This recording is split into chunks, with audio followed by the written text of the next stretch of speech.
E bom, estamos aqui para essa live. Vamos começar reagindo à notícia que saiu no Globo do Renan comentando essa belíssima ideia do Eduardo Bolsonaro, que eu considero aí uma das melhores ideias políticas dos últimos tempos, que é fazer da Júlia Zanatta a vice do Flávio Bolsonaro. Olha aí. Vamos lá. O Globo acabou de... Aliás, antes de eu comentar essa notícia, deixa eu falar uma coisa sobre o jornalismo e o MBL e a missão, né? Eu não sei se vocês estão reparando, mas se a gente tiver sensibilidade para isso, a gente vai perceber. Por muito tempo, nós fomos meio que ignorados pelo jornalismo, né? A gente estava crescendo nas pesquisas, todo mundo estava vendo que a gente estava crescendo nas pesquisas, mas o jornalismo oficial, o jornalismo mainstream, não estava colocando o Renan nem o nosso projeto no radar. Havia uma certa, digamos assim, uma certa má vontade por parte do jornalismo de noticiar as coisas que se referiam à missão e ao Renan Santos. Isso era muito nítido no início da pré-campanha. Os primeiros meses da pré-campanha, quase nada aparecia. Quando tinha que fazer algum tipo de capa, e aí eles botavam todos os outros candidatos, menos o Renan, aí eles citavam os candidatos, citavam todos os nomes e não botavam o nome do Renan. Era uma coisa assim meio que sistemática. Eu estou sentindo agora, me corrijam se vocês tiverem uma impressão diferente da minha, que nós estamos numa outra fase. Nós estamos numa outra fase. Eu estou vendo muito jornalismo prestando atenção na missão, muita matéria saindo sobre as coisas do Renan, inclusive sobre falas do Renan. Por exemplo, recentemente a gente viu aquele vídeo que ele falou, eu acho que foi do Zema, e passou no Jornal da Band, teve um vídeo dele, passou um trechozinho no Jornal da Band, nem precisa colocar pra reagir não, mas passou um trecho no Jornal da Band de coisa dele. A gente tá vendo algumas matérias aparecendo aí sobre o Renan, algumas reações de jornalistas. Eu vi recentemente um vídeo que o Renan fez sobre a reação da Eliane Cantanhede, do Globo News, uma jornalista tradicionalíssima do Brasil que estava se dizendo ela falou aterrorizada pela possibilidade do terceiro lugar ser um outsider como o Renan. Ela disse assim, não, estou muito aterrorizada porque os outsiders e tal. E aí ele fez um vídeo irônico respondendo naturalmente. Mas o que está rolando agora, né? Está claramente acontecendo uma maior atenção em relação ao nosso projeto, uma maior atenção em relação ao candidato. E isso denota algumas coisas, né? A primeira coisa que denota é que meio que já é oficial e já está precificado em todos os âmbitos da elite midiática brasileira que o verdadeiro terceiro lugar desta eleição vai ser o Renan. Quando eles saem da postura de certa indiferença e começam a assumir a atenção devida, isso é um sinal de que é o terceiro lugar, que a gente já está na mão dele. E opa, seja bem-vindo, Renatão aí na área. E aí, meu querido? Opa! Como vai? Seja bem-vindo. Como vai? Tudo vai? Bom, Professor Ricardo, caros amados telespectadores, boa tarde a todos. boa tarde. Então, eu estava falando da atenção maior que agora o jornalismo está tendo em relação às coisas do Renan. Acabou de sair, não sei se você viu, saiu agora no Globo esta notícia, uma pequena matéria sobre a observação irônica que o Renan fez a respeito da vice do Flávio Bolsonaro, que o Eduardo estava aí querendo dizer que ia ser vice. Parem de facilitar, ironiza Renan Santos após vídeo de Júlia Zanatta, cotada a vice de Flávio Bolsonaro. Eles falam alguma coisa na matéria? Deixa eu ver. Bota aí. O pré-candidato à presidência por missão, Renan Santos, fez nas redes sociais ironizar a possibilidade da deputada Júlia Zanatta, do PL Santa Catarina, ser cotada a vice na chapa do também pré-candidato Flávio Bolsonaro. A ideia saiu do ex-deputado Eduardo Bolsonaro, que fez a defesa na semana passada e disse que a parlamentar do PL estava à altura do cargo por sua lealdade. Eu acho que sim, que ela está à altura do cargo, né? Parem de facilitar, eu quero ter algum mérito na vitória, postou Renan Santos ao reproduzir um vídeo postado pela própria Zanatta. Bom, não tem muita coisa aí, mas eu acho que a parte empatado na última pesquisa Quest, baixa aí para ver se tem alguma coisa interessante. Depois que citou o nome de Zanatta para o posto de vice na chapa do irmão, a declaração de Eduardo tem sido criticada. O ex-deputado trocou farpas com o influenciador de direita Rodrigo Constantino, que está fazendo seu ensaio para meio que sair do barco. A discussão teve início após o influenciador publicar que a parlamentar não agrega um só voto ao Flávio onde ele mais precisa. Eduardo é mesmo camisa 10 do Lula, escreveu o influenciador, que caracterizou a opção como voltada apenas à bolha. Bom, aí tem as falas do deputado se defendendo o Constantino e tal, mas o que é de interessante aí nessa matéria, né? O que é interessante é ver como o jornalismo agora está prestando atenção no que a gente está fazendo. Então eu vejo toda semana saindo algum tipo de manifestação, ou favorável, ou contrária, ou alguma coisa que o Renan disse, alguma coisa que ele fez nas redes sociais, um vídeo que ele gravou e já apareceu na TV algumas vezes. Ou seja, isso é um sinal de aceitação da candidatura da missão. Essa é uma candidatura que já está meio que estabelecida e tudo vai nessa direção. A fala também do Ronaldo Caiado, recente, de dizer que tinha muito aí a conversar com o Renan, vai exatamente também nesta mesma direção. É a admissão de um candidato que provavelmente não estará, né, na disputa, mas que quer aí conversar conosco, quer ver algum tipo de agenda. E aí, você acha que isso era esperado, Renato? Bom, boa tarde, meus caros amigos. Já falei boa tarde, né? Cara, vamos lá. Primeiro, né, sobre a aceitação da imprensa que você tratou aí, né? Eu tenho acompanhado bastante que, principalmente o grupo aqui de imprensa da pré-campanha de Renan Santos está a todo vapor. Está a todo vapor, assim. São links e mais links e pedidos de entrevista. E isso é reflexo de uma coisa muito simples, né? Que é a consolidação do Renan Santos em terceiro lugar em praticamente todas as pesquisas, né? É muito difícil você, talvez, apontar uma que tem alguém na frente dele. Praticamente inexiste. Lembrando que, né, e nosso público não nos deixa mentir, que a gente foi desde o começo bastante claro qual seria aquela metodologia que a gente acredita que seja a mais próxima da real, né, que é a pesquisa Atlas Intel. A gente já falou isso nas últimas 2 eleições, em que a Atlas também fez cobertura de eleições no Brasil, os resultados que vem se mostrando no mundo também, mas a gente vê que os outros institutos de pesquisa estão no que a gente acredita que é uma espécie de ajuste ao que está mostrando a pesquisa Atlas, tá? A Atlas, portanto, mostrou o Renan com 6,9. Teve até pesquisas que foram mais generosas, tá? Pesquisa Vetor Arrow colocou colocou o Renan com 7,5%. 7,5%? E depois vieram os outros institutos, né? O Real Time com 6, hoje saiu a Synexus com 5. Parece que tem um outro tracking aí de uma outra pesquisa, não vou falar qual, que não é a Atlas, que também está dando uma porcentagem do Renan já perto da casa dos 2 dígitos. Enfim, a gente tem visto esse ajuste aí sendo feito em outras pesquisas, né? E justamente por isso estamos bastante esperançosos com a próxima Atlas, que é aquela que a gente acredita que tem o resultado mais próximo da realidade, porque o Renan deve crescer, e cresceu desde que a última pesquisa surgiu. Sendo assim, ele hoje, flagrante, inequívoco, o terceiro colocado na disputa. Ponto. Por enquanto. A partir disso, a mídia, que antes fazia uma cobertura muito grande, até exagerada, né, de candidatos que agora estão atrás de Renan Santos, vai ter que fazer o seu ajuste também. Da mesma forma que esses institutos de pesquisa fizeram ajustes, a imprensa também tem que fazer. Eu estava vendo hoje de manhã que teve um fórum da Veja. A Veja fez um fórum hoje. Eu fui ver as figuras que estavam lá e, enfim, já me deixou bastante puto, né? Porque estavam lá Romeu Zema, Ronaldo Caiado, Flávio Bolsonaro, Moro. E quem era o outro? E o Haddad.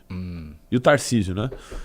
Falei, como assim os caras fazem um fórum? É convidado o quarto e o quinto? E o terceiro não. E o terceiro não. Porque a gente já tem que tratar isso com a indignação merecida, com o espanto merecido. Talvez tenha sido marcado há muitos meses atrás e esse foi a maneira que fez, não sei. Mas o fato é que teriam que ter feito esse convite, enfim, ou algo do tipo. Então, cara, essa consolidação em todas as pesquisas, a própria Quest, que a gente questiona bastante o método dela, né, e a questionar o próprio instituto, também mostrou o Renan em terceiro lugar. Então, que as pessoas ficaram espantadas, né? Eu vi, não, o MBL comemora que o Renan está... Não, o MBL não comemorou o resultado da Quest. Não comemoramos o resultado da Quest, porque o resultado da Quest para nós está errado. O Renan tem muito mais do que aquilo. Que eles colocam 3 ou 4%, não sei. E agora eles já estão projetando ter 10. Não, a gente sempre falou isso aqui, abertamente, em lives, em todos os lugares que a gente vai. Nosso objetivo é ter 10% até o início da campanha, ponto. Exatamente. E nós vamos buscar isso, eu tenho certeza absoluta. A gente ainda está no mês de junho. Provavelmente vão ter as pesquisas do final do mês. Deve ter Atlas esse mês, imagino. Deve ter em julho também.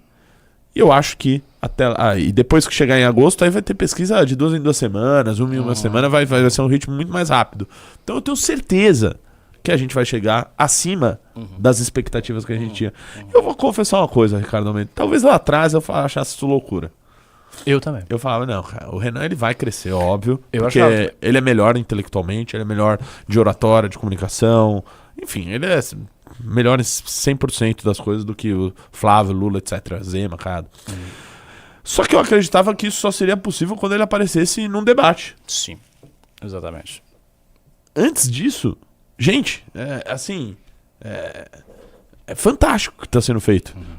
Muitas das pessoas ainda não entenderam. Falam, meu Deus, como que é possível esse cara tá na posição que tá? Né? Então, assim, é o que Vanderlei Luxemburgo diria. Confia no projeto.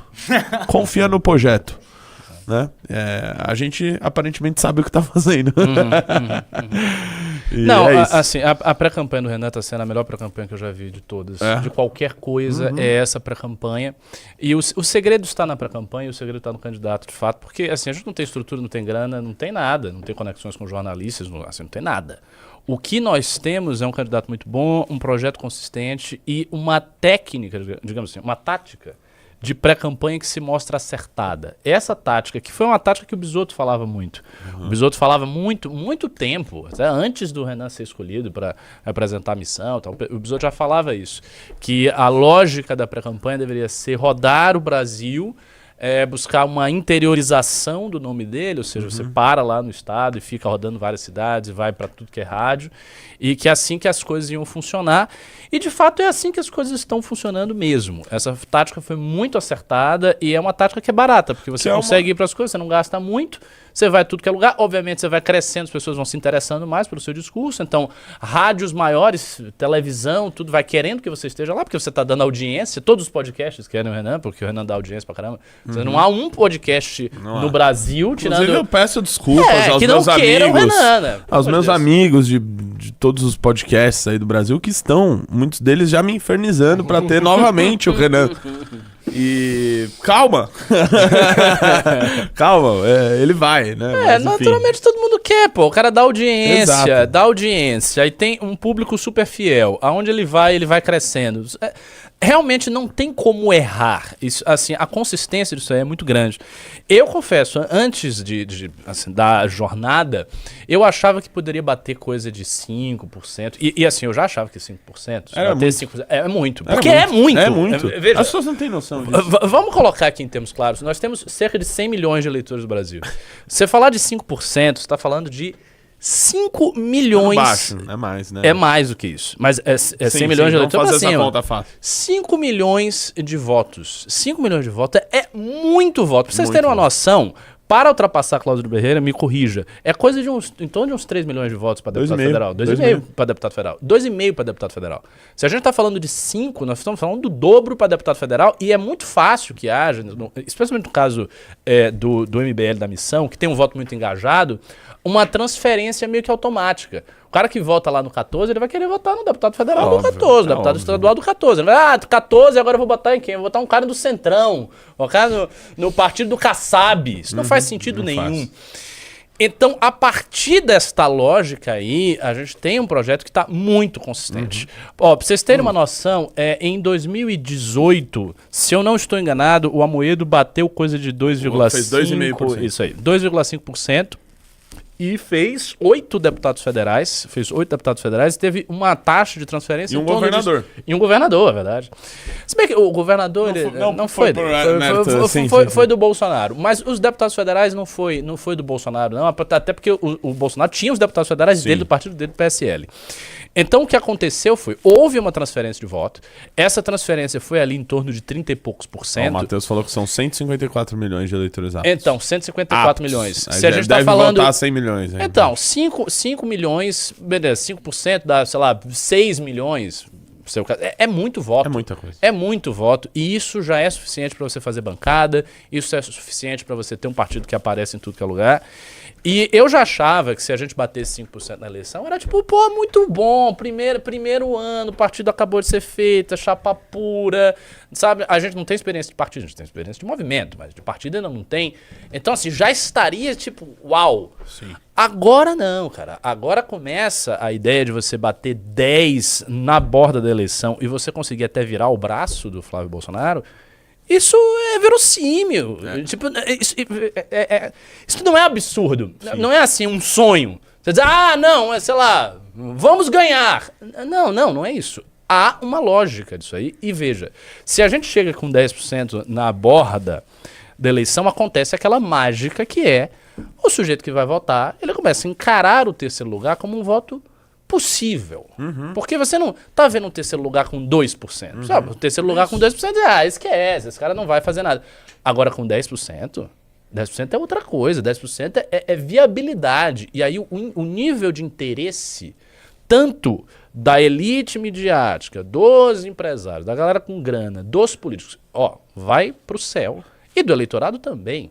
E é isso que a gente precisa. Isso. Se a gente tiver essas duas coisas, Isso. a gente tem chance de ganhar a eleição mesmo, para valer. E mais do que isso, nós temos uma vantagem, que é a campanha do Flávio está sendo corroída. É uma campanha sem talento. O candidato é muito ruim, né? Então, é um candidato muito ruim. Ele não tem projeto. Ele agora está encalacrado com caso de corrupção. As decisões políticas e de marketing que o Flávio toma, eu sinceramente não sei quem é que está tomando essas decisões, porque são todas decisões muito estúpidas. Esse negócio dele tentar conseguir o voto da mulher desesperadamente, ele tenta e faz vários acenos e também não consegue, se consegue não muda nada. Ou seja, ele só está fazendo merda. Ele está todo cagado, está fazendo um monte de bosta, não está indo para lugar nenhum. E esse é o nosso adversário. Então, graças a Deus, mashallah. Antes, enquanto eu falo, você precisa pesquisar uma coisa.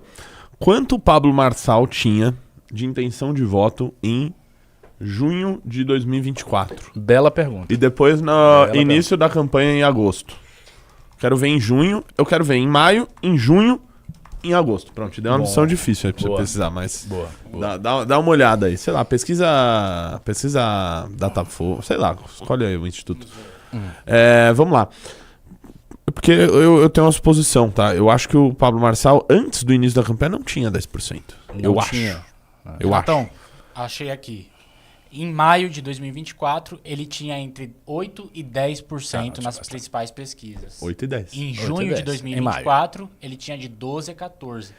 Em agosto, ele tinha entre 21% e 31%. Tá, perfeito. Ok. Bom, se a gente fizer uma regra de 3, considerando que o Renan tenha 7% agora, que é uma estimativa conservadora. Olha, então, uma mas é que eu assisti o Renan ontem lá em Santarém, ele já falou já. E a gente tem trackings que o Renan já alcançou o patamar aí de... Pois é. Que a gente imaginava para agosto. Pra agosto. Mas vamos ver se se confirma. Às vezes chega na véspera da pesquisa, às vezes não dá, não sei. Não, e por essa proporção, quando ele estava na borda da eleição, ele multiplica de junho. E de mais de 2 institutos diferentes. Ele multiplica. Ele tem em torno de 10 e na eleição ele tem 20? Isso. Então, ele começou na borda em maio da eleição. com 10 e acabou a eleição entre 21% e 31%. E Não, junho? que é esse... Em junho ele tinha 12% a 14%. 12 e depois na eleição, no início da eleição. 21%. No início da eleição. No início, esse 21 eu não sei.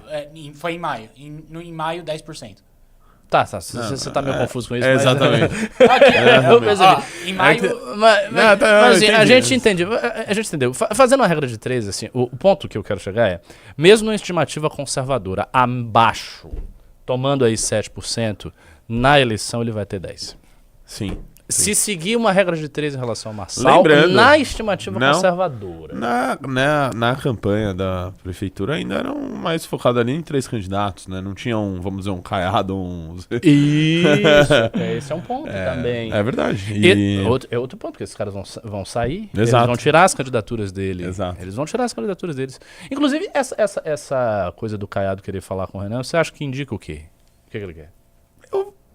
Cara, sendo bem sincero, eu acho que nada. Um gesto de simpatia. Eu acho que nada, tá? Um gesto de simpatia. Não fiquem muito... porque qual que é a lógica? Vocês têm que entender a lógica das campanhas. Vamos pelas lógicas das campanhas. A lógica do Lula é dizer que ele tem que ganhar do Bolsonaro. Lógico. A lógica do Flávio é dizer que ele precisa ganhar do Lula. E só existe dos dois. A lógica do Caiado, por exemplo, é dizer que ele é um candidato mais limpo e mais competente que o Flávio para tirar o PT.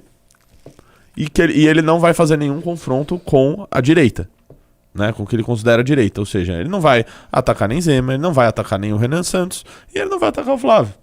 Então ele vai ter uma política ali de boa vizinhança. Aparentemente é isso que ele tem mostrado. A campanha do Renan Santos é a campanha, como ele mesmo definiu, do terrivelmente sincero, do sincericídio. Inclusive até essa é uma matéria. Faria Lima gosta do sincericídio de Renan Santos. Isso, eu vi. Então, o Renan, se ele precisar atacar alguém que é, de direita, ele vai falar. Ele vai falar. Porque é isso que o fez. Está desempenhando o que está desempenhando.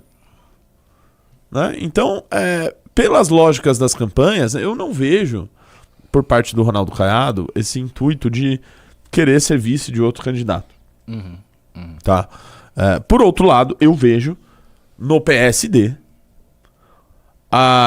alguma possibilidade de retirar a candidatura dele. Seria para apoiar outro candidato? Não sei. Se o PSD apoiaria outro candidato ou se preferia ficar neutro. Talvez agora se anuncie um apoio do PSD ao Lula, porque o Lula tá não é impossível, não é impossível. Ou um apoio ao Flávio, ou um apoio... Não sei. Ou então a neutralidade, tá? Que eu acho que é o caminho mais fácil aí pra eles. Por que esses partidos optam pela neutralidade, tá, pessoal? Porque eles podem manter os partidos dele com o estado que apoia o A, o outro estado que apoia o B, e fica aquela salada toda fisiológica. E eles não cedem ali o tempo deles, os recursos dele para outro partido.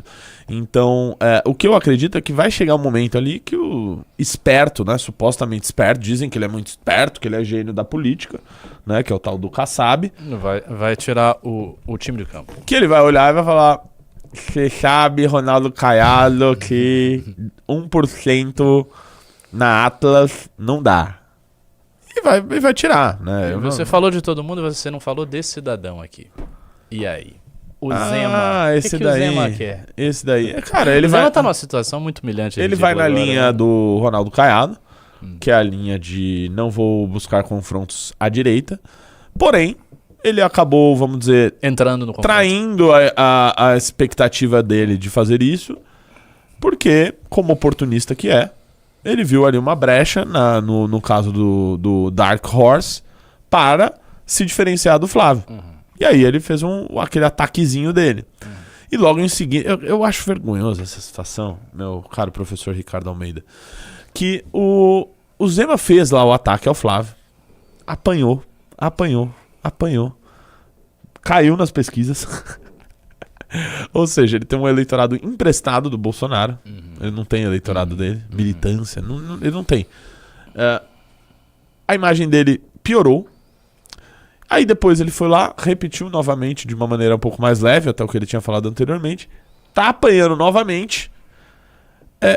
E aí parece que ele já deu uma entrevista aí que ele falou: não, o que eu tinha pra falar eu já falei.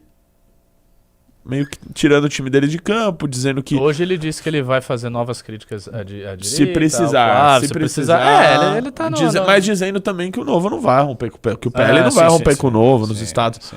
Ou seja, o que ele tá querendo ali é tentar equilibrar esses pratos, não fazer nenhum novo ataque ao Flávio, né? A não ser que surja uma nova oportunidade para isso, de um outro caso, sei lá. Para, ao menos até a data da convenção, ele poder garantir exatamente as coligações do Novo com o PL, que são principalmente nos estados do sul do país. Né? Então eles têm lá no Rio Grande do Sul o Marcel Van Hatten do Senado junto com o Zucco.